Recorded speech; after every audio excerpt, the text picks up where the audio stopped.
नमस्कार दोस्तों, एक और बारी फिर से आप सभी का तमाशा भवन चैनल में स्वागत है।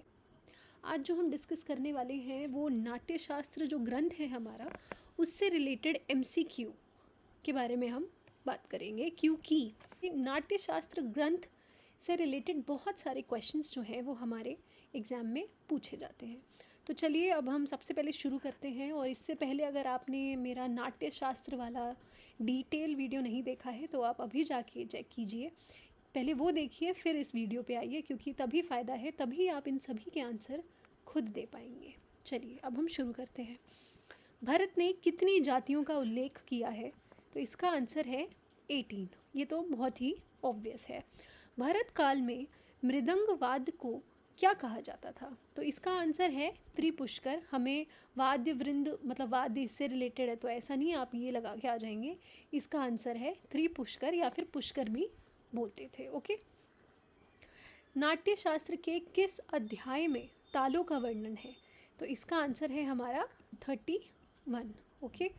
भरत द्वारा प्रयुक्त चित्रवीणा में कितनी मुख्य तारें हैं? तो इसका आंसर है 7। ये भी आपको पता होगा। और एक और वीणा थी जिसके बारे में भरत ने अपने नाट्यशास्त्र ग्रंथ में चर्चा करी हुई है, मतलब उसका वर्णन किया हुआ है।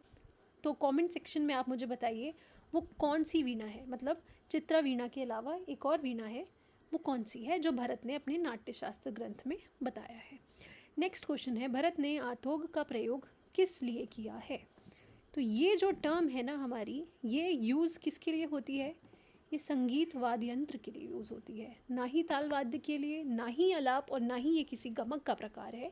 ये हमारा संगीत के जो हमारे म्यूज़िकल जो इंस्ट्रूमेंट्स हैं उनके लिए भरत ने इस टर्म का यूज़ किया है। वाद्य प्रधान गीत कौन सा है? तो ध्रुवा तो बिल्कुल नहीं है, तो इसका और ऑप्शन देखते हैं। चलिए, लोक संगीत भी नहीं है, गाथा भी नहीं है, तो इसका आंसर हमारा क्या होगा? निर्गीत। ओके।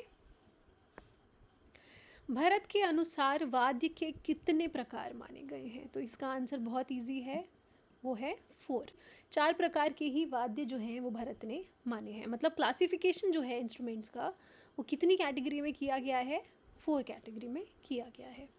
भरत ने तत्वाद्य की वादन क्रिया के लिए किस शब्द का प्रयोग किया है? तो इसका आंसर है धातु। आपको धातु और करण में कंफ्यूज नहीं होना है, धातु ही है जिसके लिए भरत ने तत्वाद के वादन क्रिया के लिए धातु ही शब्द का प्रयोग किया है। भरत ने 13वीं श्रुति पर किस स्वर को स्थापित किया है? तो पंचम तो देखिए बिल्कुल नहीं है, हमारा मध्यम जो है वही 13वीं श्रुति पर भरत ने स्थापित किया है। प्राचीन समय में काकली निषाद किस श्रुति पर स्थापित था? तो इसका आंसर बहुत इजी है और इसका आंसर है 2, मतलब दूसरी श्रुति पे भरत ने काकली निषाद को स्थापित किया था। गंधार जब अपने स्थान से एक श्रुति चढ़ जाता है तो वह क्या कहलाता है? वह कहलाता है साधारण गंधार। और यहीं अगर 2 श्रुति चढ़ जाएगा तो क्या कहलाएगा? अंतर्गंधार। तो ये सब आपको पता होना चाहिए।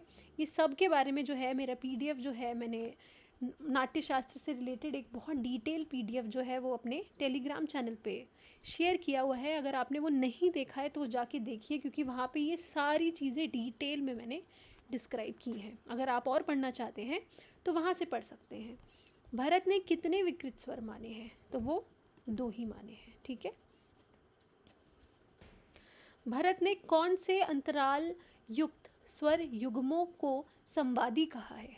तो इसका आंसर बहुत इजी है, 9 और 13 है ना। 9वीं और 13वीं श्रुति वाले अंतराल को इन्होंने क्या संवादी का वो उस पर रखा है। तो इसका भी एक स्वर संवाद करके मैंने वीडियो बनाया है जिसमें भरत का मत दिया है और मैंने शारंग देव जी का भी मत उसमें मैंने दिया हुआ है। तो आपने अगर वो वीडियो नहीं देखी है तो यहाँ पे मैं ऐड कर रही हूँ, आप वो भी देख सकते हैं। भरत ने कुल मिलाकर कितने प्रकार के तानों का वर्णन किया है?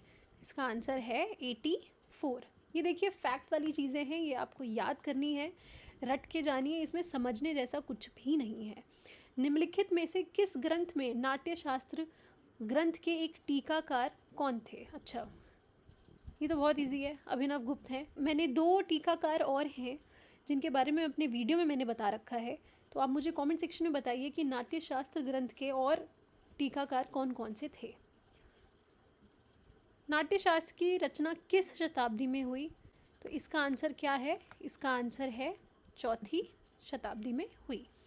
नाट्यशास्त्र ग्रंथ किस युग में लिखा गया है? तो देखिए बहुत ध्यान से आपको वैदिक पे नहीं जाना है, मौर्य काल में तो बिल्कुल भी नहीं और मुग़ल काल में तो बिल्कुल ही नहीं, क्योंकि ये तानसेन जी का टाइम और स्वामी हरिदास जी का टाइम था। तो इधर तो ये तो सारे एलिमिनेट हो गए, तो एक ही बचता है, वो है नाग युग।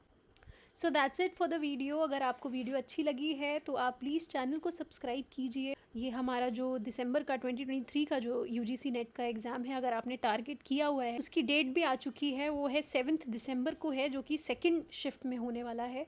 तो आप अपनी तैयारी की स्पीड और अच्छी करिए और रिवीजन करते रहिए, और मेरे चैनल को सब्सक्राइब कीजिए अगर आप ऐसी ही वीडियोज़ चाहते हैं तो। Thank you so much.